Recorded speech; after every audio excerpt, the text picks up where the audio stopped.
Imaginez vivre pendant près d'un millénaire, être témoin de la naissance de la civilisation, de l'émergence des premières villes, de l'évolution du langage et de l'écriture. Maintenant, imaginez observer toute cette évolution se corrompre lentement, tandis que la méchanceté grandit dans le cœur des hommes.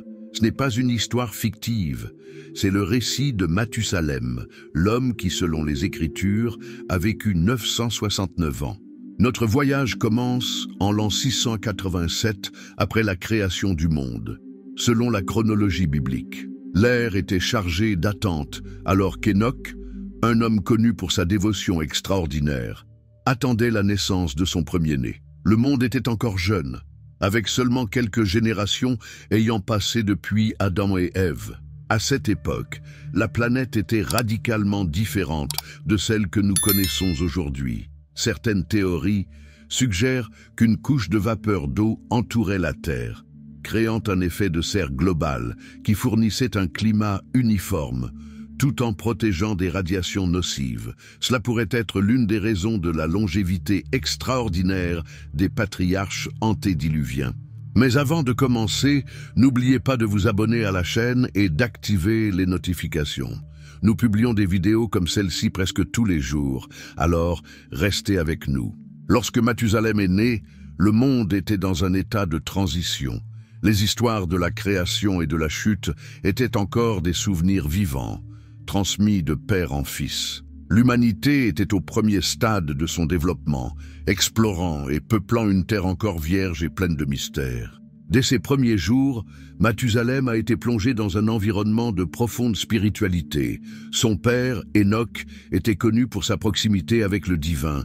La Bible nous dit dans Genèse 5, 22, « Enoch marcha avec Dieu après avoir engendré Mathusalem 300 ans. » Cette marche avec Dieu n'était pas une simple métaphore, mais une description d'une communion intime et tangible avec le divin.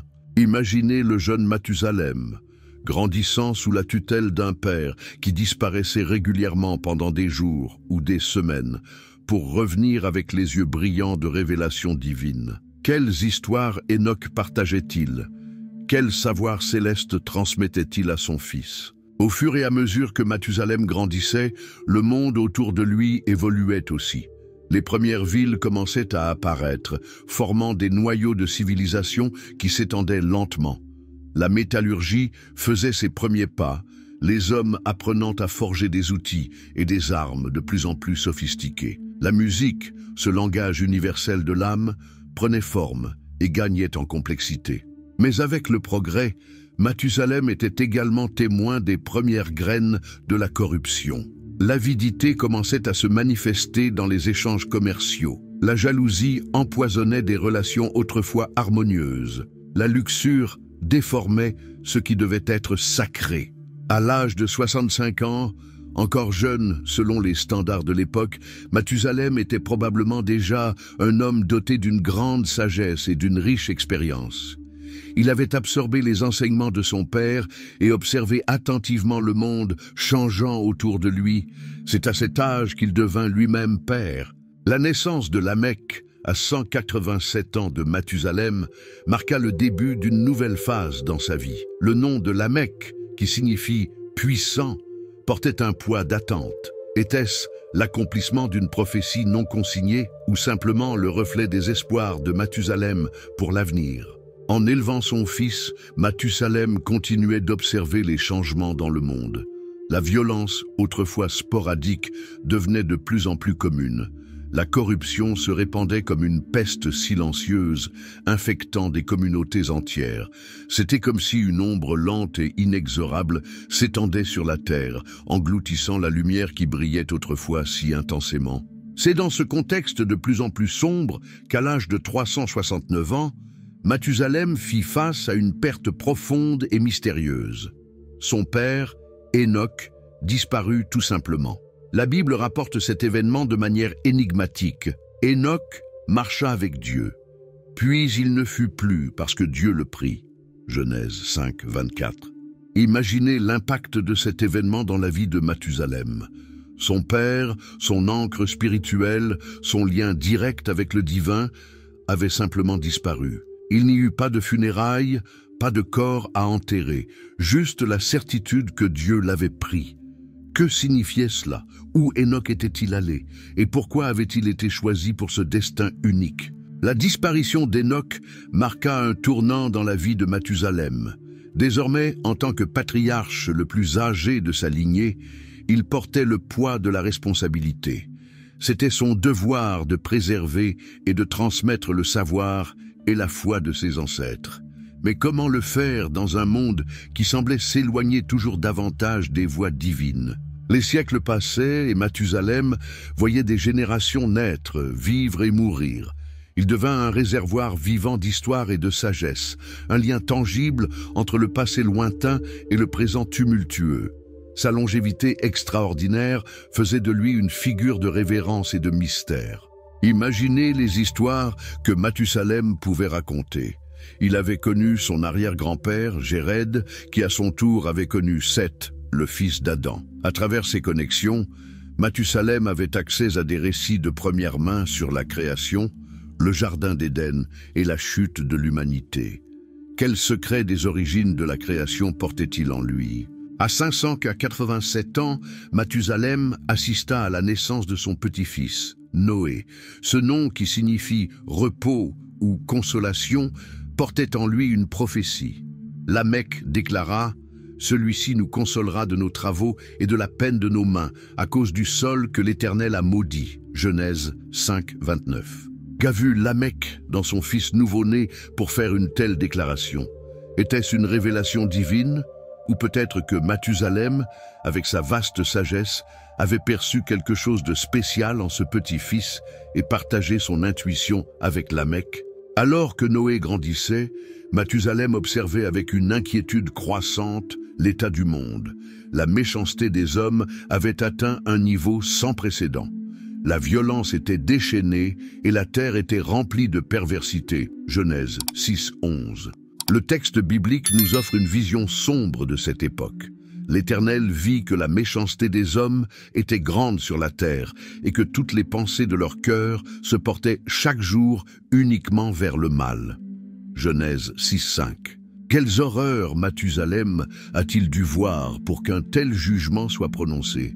Quels actes de cruauté, quelle profondeur de dépravation a-t-il vu se dérouler autour de lui? Et comment, lui, un homme qui avait marché si proche de Dieu pendant si longtemps, affrontait-il cette réalité? C'est dans ce contexte de ténèbres morales croissantes que Dieu révéla à Noé ses plans pour un déluge qui purifierait la terre. Mathusalem, désormais âgé de plus de 900 ans, devait sentir le poids de cette révélation. Il avait vécu près d'un millénaire, témoin de l'ascension et de la chute des civilisations, et il était maintenant sur le point d'assister à la fin d'une ère. Imaginez les conversations que Mathusalem a dû avoir avec Noé durant cette période. Quels conseils a-t-il donné à son petit-fils alors que celui-ci se préparait à la plus grande catastrophe que le monde ait jamais connue? Quelles histoires du passé lointain a-t-il partagées, espérant que ce savoir ne se perde pas dans les eaux du déluge? Les dernières années de Mathusalem furent marquées par une atmosphère d'urgence et de préparation. Tandis que Noé construisait l'arche, Mathusalem aidait probablement avec son immense expérience et savoir. Il était un lien vivant avec le monde avant la corruption. Un témoin de la dégradation de l'humanité et désormais un soutien dans les préparatifs d'un nouveau commencement. La construction de l'arche devait être un spectacle extraordinaire. Un immense navire construit sur la terre ferme, loin de toute étendue d'eau significative. Les gens ont dû se moquer, ridiculiser Noé et sa famille, et Mathusalem.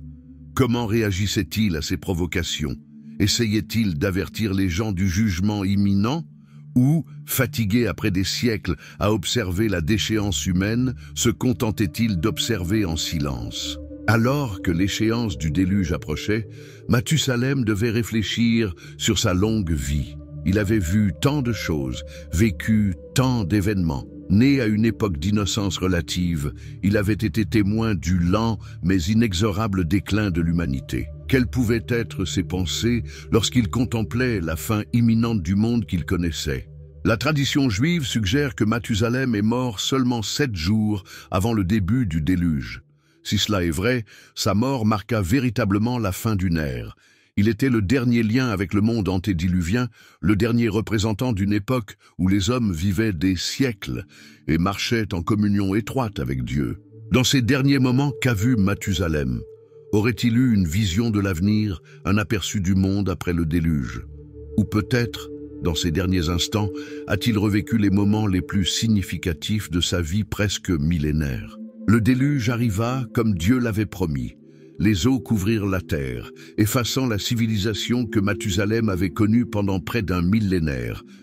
Mais grâce à son petit-fils Noé, la lignée de Mathusalem et avec elle la promesse divine survécut. L'histoire de Mathusalem est plus qu'un simple récit de longévité extraordinaire. C'est un témoignage de la patience divine, un rappel de la fragilité de la civilisation humaine et un avertissement sur les conséquences de la corruption morale. Mathusalem vécut à travers des époques, vit le soleil se lever et se coucher plus de fois qu'on ne peut l'imaginer. Il porta avec lui les souvenirs d'un monde effacé des pages de l'histoire, un monde que seulement lui et quelques autres avaient connu dans son intégralité. Sa vie nous met au défi de réfléchir à notre propre mortalité et à l'héritage que nous laissons. Dans un monde où l'espérance de vie dépasse rarement un siècle, l'histoire d'un homme ayant vécu près d'un millénaire nous pousse à nous demander « Que ferions-nous de tout ce temps ?» La longévité de Mathusalem soulève également des questions intrigantes sur le monde antédiluvien. À quoi ressemblait ce monde qui permettait aux êtres humains de vivre si longtemps? Certaines théories suggèrent que la couche de vapeur d'eau entourant la Terre créait non seulement un climat idéal, mais filtrait également les radiations nocives, ralentissant ainsi le processus de vieillissement. D'autres spéculent que la proximité temporelle avec la création signifiait que le code génétique humain n'avait pas encore accumulé les mutations qui finiraient par raccourcir notre durée de vie. Quelle que soit l'explication, la vie de Mathusalem reste un mystère fascinant, une énigme qui défie notre compréhension moderne du vieillissement et de la mortalité. Il est important de noter que l'histoire de Mathusalem n'existe pas isolément. Elle fait partie d'un récit plus vaste, une tapisserie complexe d'événements qui, selon la tradition judéo-chrétienne, a façonné le cours de l'histoire humaine. Mathusalem vécut à une époque de géants et de héros, une époque où, selon la Bible, les fils de Dieu prirent pour femmes les filles des hommes. Genèse 6, 2. Il fut témoin de l'émergence des Néphilim, ces héros qui furent fameux dans l'Antiquité. Genèse 6, 4. Qui étaient ces fils de Dieu et ces Néphilim? Certaines interprétations suggèrent qu'il s'agissait d'anges déchus s'étant mélangés à l'humanité, produisant une race d'êtres hybrides. D'autres soutiennent qu'il s'agissait simplement d'hommes puissants et influents. Quelle que soit la vérité, Mathusalem vécut dans un monde très différent du nôtre. Un monde de merveilles et d'horreurs que nous pouvons à peine imaginer. À mesure que Mathusalem vieillissait, il devait être devenu une figure presque mythique pour les générations plus jeunes. L'impact de ces récits, évoquant un monde qui existait des centaines d'années auparavant, décrivant des personnes et des événements depuis longtemps oubliés par les autres, devait être immense. Peut-être Mathusalem était-il l'un des rares à se souvenir encore de ce à quoi ressemblait le monde avant que la méchanceté ne se propage si largement. Il aurait pu raconter des histoires d'une époque où la communion avec Dieu était plus directe, lorsque la mémoire d'Éden était encore fraîche dans l'esprit collectif de l'humanité. Dans ces dernières années, Mathusalem se voyait probablement comme un gardien du passé, un dépositaire vivant de connaissances et de sagesse accumulées au cours de presque un millénaire. Il portait en lui non seulement ses propres expériences, mais aussi les récits transmis par son père Enoch, qui marcha avec Dieu. Il est fascinant de réfléchir à ce que Mathusalem a pu témoigner en termes de développement humain. Il a vu la naissance de la civilisation, l'émergence des premières villes, le développement de l'agriculture et de l'élevage. Peut-être a-t-il même été témoin des premières formes d'écriture en train de se développer. Au cours de sa vie quasi millénaire, Mathusalem a probablement assisté à d'innombrables innovations technologiques. Il a peut-être vu l'invention de la roue, l'apparition de la poterie, le perfectionnement des techniques de tissage. Chaque nouvelle découverte, chaque avancée technologique devait être une source d'émerveillement et, peut-être, d'inquiétude. Et l'approche du déluge, Mathusalem devait ressentir le poids d'être l'un des derniers témoins d'un monde sur le point de disparaître. Ces derniers jours ont probablement été marqués par un mélange de tristesse pour ce qui allait être perdu et d'espoir pour ce qui allait suivre. On peut imaginer Mathusalem passant ces derniers jours à partager ses récits et ses connaissances avec ceux qui allaient entrer dans l'arche. Il voyait cela comme sa dernière chance de préserver la mémoire du monde qu'il avait connu. Un monde qui serait bientôt balayé par les eaux du déluge. Quelles histoires aurait-il choisi de raconter? Peut-être des récits des premiers jours de la création, transmis de génération en génération. Ou peut-être des souvenirs de son propre père, Enoch, et de son mystérieux départ. Il aurait pu partager des connaissances pratiques sur l'agriculture, la construction, la médecine, une sagesse accumulée au fil de près d'un millénaire qui pourrait aider à reconstruire le monde après le déluge. La mort de Mathusalem, survenue seulement quelques jours avant le début du déluge, marque la fin d'une ère. Avec lui mourut le dernier lien direct avec le monde tel qu'il était dans les premiers jours de la création. Sa mort symbolise la fermeture d'un chapitre dans l'histoire de l'humanité. Cependant, à travers son petit-fils Noé et la famille de ce dernier, l'héritage de Mathusalem a perduré. Ses récits, ses expériences, sa sagesse, tout cela a été emporté à travers les eaux du déluge dans l'arche, prêt à poser les bases d'un nouveau départ pour l'humanité. L'histoire de Mathusalem nous rappelle que nos vies, qu'elles soient longues ou courtes, font partie d'une plus grande narration. Chacun de nous a un rôle à jouer, une histoire à raconter, un héritage à transmettre. Mathusalem a vécu 969 ans, plus que tout autre être humain jamais enregistré dans l'histoire. Mais ce n'est pas la durée de sa vie qui la rend extraordinaire. C'est ce qu'il a fait de ce temps, les expériences qu'il a accumulées, la sagesse qu'il a acquise et partagée. Son histoire nous invite à réfléchir à la manière dont nous utilisons notre propre temps, au type d'héritage que nous construisons, aux histoires que nous créons pour être racontées par les générations futures.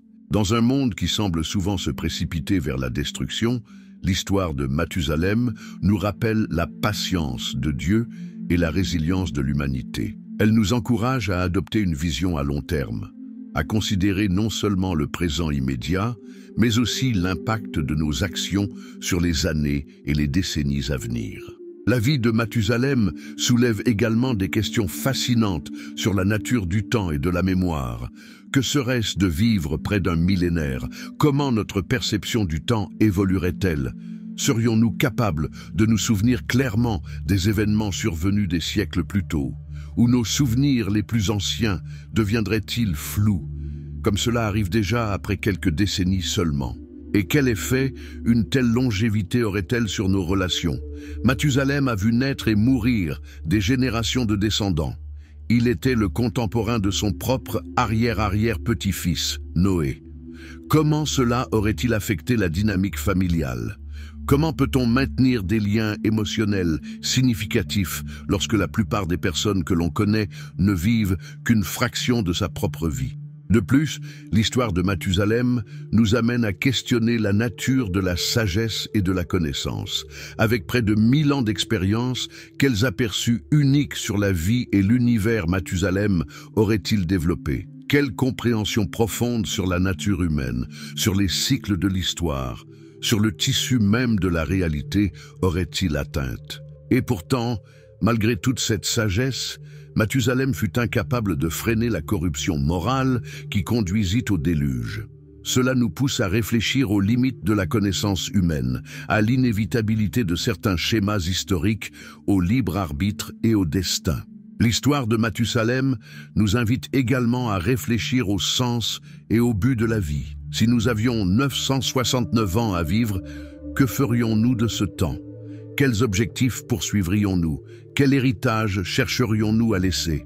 Et peut-être plus important encore, l'histoire de Mathusalem nous défie de considérer comment nous utilisons le temps que nous avons, qu'il soit long ou court. Vivons-nous d'une manière qui fera une différence? Construisons-nous quelque chose qui perdurera au-delà de nous-mêmes? Alors que les eaux du déluge montaient, emportant le monde que Mathusalem avait connu, son héritage a survécu. À travers les récits transmis à Noé et à sa famille, à travers la lignée qui mènerait finalement à Abraham, à David et, selon la tradition chrétienne, à Jésus, l'impact de la vie de Mathusalem a continué à résonner à travers les millénaires. Ainsi, l'histoire de Mathusalem reste avec nous aujourd'hui, un témoignage de la complexité de l'existence humaine, un rappel de la brièveté et de la préciosité de la vie, et une invitation à vivre nos propres vies avec intention et sens, peu importe le nombre d'années qui nous sont accordées. Peut-être que la leçon la plus profonde de la vie de Mathusalem est l'importance de vivre avec conscience et dessein. Chaque jour est une opportunité de faire une différence, de laisser une empreinte positive dans le monde. Nous n'avons pas besoin de 969 ans pour créer un impact durable. Nous avons simplement besoin d'utiliser sagement le temps qui nous est donné. Ainsi, tandis que les eaux du déluge s'apaisent et qu'un nouveau monde émerge, l'histoire de Mathusalem continue de nous inspirer et de nous défier. Elle nous rappelle que chaque vie, qu'elle soit longue ou courte, a le potentiel de façonner le cours de l'histoire. Elle nous invite à vivre chaque jour avec la sagesse, le courage et la vision à long terme que Mathusalem a dû posséder. Puissions-nous, comme Mathusalem, être des ponts entre le passé et l'avenir, des gardiens de la sagesse ancestrale et des pionniers d'un avenir meilleur. Puissions-nous vivre de manière à ce que, lorsque notre propre histoire touchera à sa fin, nous ayons laissé le monde un peu meilleur que nous ne l'avons trouvé.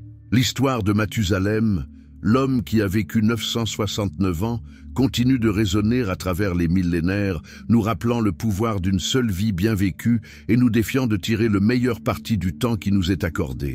Si vous avez aimé cette vidéo, n'oubliez pas de vous abonner à la chaîne. À bientôt.